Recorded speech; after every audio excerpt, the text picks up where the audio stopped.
جعل اللہ الکعبۃ البیت الحرام قیاما للناس، کہ اللہ نے بنا دیا ہے کعبے کو، کعبہ بیت الحرام کو قیاما للناس، لوگوں کے قیام کے لیے، یعنی کہ لوگ وہاں آ کر کے ٹھہرتے ہیں اور آ کر کے اللہ کے گھر کا طواف کرتے ہیں۔ کیونکہ عربوں میں ایسا ہوتا تھا کہ لوگ وہاں پر حج کے لیے بھی آتے تھے اور ان کے منافع بھی جڑے ہوئے تھے دنیاوی۔ حج کے موسم میں اپنے اپنے قافلے لاتے تھے اور اپنا گھر سے سامان لے کر کے آتے تھے۔ حج کرنے کے بعد میں وہاں ایک میلہ لگتا تھا، ضرورت کا سامان لیتے تھے اور غیر ضرورت کا بیچ دیا کرتے تھے۔ سامان کا سامان سے جس کے پاس میں کھجور زیادہ ہے وہ کھجور بیچ کر کے گیہوں لے رہا ہے، جس کے پاس گیہوں زیادہ ہے وہ بیچ کر کے وہ چاول لے رہا ہے، یہی طریقہ ہوتا تھا۔ تو قرآن کریم نے کہا ہے کہ یہ دونوں ہی چیزیں، تمہاری یہاں پر معیشت بھی جڑی ہوئی ہے اور یہاں پر تمہاری عبادت بھی جڑی ہوئی ہے، دونوں کام کرنا، یہ اسی طرف اشارہ ہے۔ اور شہر الحرام ہی یہ قیام للناس ہے، اور شہر حرام یعنی شہر حرم جو ہے، جو کہ شہر حرم کون تھے؟ ذوالقعدہ، ذی الحجہ، محرم اور رجب، یہ مہینے تھے جو کہ اشہر حرم، اس کے اندر کسی کے جان اور مال سے تعرض کی اجازت نہیں اور ہر آدمی اس کا اہتمام پابندی کیا کرتے تھے۔ اور شہر حرم والہدیہ والقلائد، اور ہدی اور قلائد، ہدیہ اور قلائد کیا ہے؟ یہ جان کا نذرانہ ہے۔ ہدی وہ جانور جس کو، اور قلائد یہ اصل میں ہدیہ، تو ہدی اس جانور کو عرب لوگ جو تھے وہ جانوروں پر ایک زخم سا لگا دیا کرتے تھے، اونٹ کے اوپر، کوہان کے اوپر ایک ایسے تلوار سے کاٹ دیا کرتے تھے، وہ اس طرف اشارہ ہوتا تھا کہ یہ جانور قربانی کے لیے ہے۔ اور قلائد جو تھا وہ گلے کے اندر پٹا ڈال دیا کرتے تھے، اس کو قلائد کہا کرتے تھے۔ یہ ہے کہ یہ بھی قربانی کے لیے جانور ہے۔ والہدیہ والقلائد ذالک لتعلموا ان اللہ، یہ اس لیے ہے تاکہ تم جان لو کہ بے شک اللہ تعالیٰ جانتا ہے وہ جو کچھ کے آسمان میں ہے، جو زمین میں ہے، وان اللہ بکل شیء علیم، اور اللہ تعالیٰ ہر چیز کو جاننے والا ہے۔ تو مطلب یہ ہے جاننے والا ہے، تو جاننے والا ہے تو اللہ تعالیٰ اس بات کو دیکھ رہا ہے کہ تم یہ ہدی اور قلائد جو لے کر کے جا رہے ہو، یہ تم اپنے بتوں کے نام پر جا کر کے ذبح کرو گے یا اللہ کے نام پر ذبح کرو گے، یہ مسئلہ ہے۔ شرک کہ تمہارا مقصد یہ تو نہیں، بہت سارے لوگ ایسے بھی کیا کرتے تھے، جاتے تھے، کیونکہ مکے کے اندر ان لوگوں نے بت رکھتے تھے۔ ہوا یہ تھا ابراہیم علیہ السلام کے بعد میں خانہ کعبہ کے اندر حج ایسے ہی چل رہا تھا، لوگوں کا حج ایسے ہو رہا تھا، لیکن ان کے طریقے الگ تھے۔ وہ ننگے ہو کر کے طواف کیا کرتے تھے، وہ وہاں پر جانوروں کو قربان کیا کرتے تھے اپنے بتوں کے نام سے، جو بت اس کے اندر رکھتے تھے، 360 بت اس کے اندر تھے۔ ہر قبیلے والوں نے اپنا بت الگ رکھ رکھا تھا، ہر قبیلے والا جاتا اور اپنے بت کے سامنے جا کر کے اس کو ذبح کرتا، جو بھی وہ ہدی لے کر۔ تو قرآن کریم نے اسی طرف اشارہ کیا، ذالک لتعلموا، یہ اس وجہ سے کہ اللہ تعالیٰ جانتا ہے اس بات کو، کہ وہ جانتا ہے جو کچھ زمین اور آسمان میں ہے، اور وہ ہر چیز کو جانتا ہے۔ یعنی جب وہ اس بات کو جانتا ہے تو تمہارے دل کی بات کو نہیں جان سکتا کہ تم یہ کس لیے کر رہے ہو، یہ اس طرف اشارہ تھا۔ تو وَاعْلَمُوا، اور جان لو تم اس بات کو کہ بے شک اللہ تعالیٰ شدید العقاب ہے، کہ اگر کسی کے ذہن میں اتنا سا بھی ذرہ برابر بھی خیال ہوا شرک کا، تو جان لو کہ اللہ تعالیٰ شدید العقاب ہے، وَأَنَّ اللَّهَ غَفُورٌ رَحِيمٌ، اور اللہ تعالیٰ معاف کرنے والا، رحم کرنے والا بھی ہے۔ معاف یعنی اگر اس کو اسی کے لیے کیا جائے گا تو وہ معاف کر دے گا، رحم بھی کرے گا۔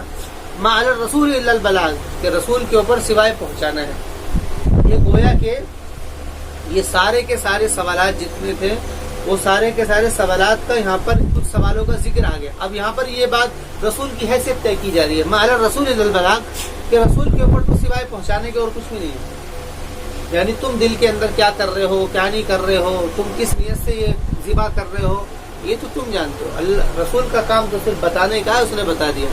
مان رسول البلاغ واللہ یعلم ما تبدون وما تکتمون، اور اللہ جانتا ہے اس چیز کو جس کو تم ظاہر کرتے ہو، جس کو تم چھپاتے ہو۔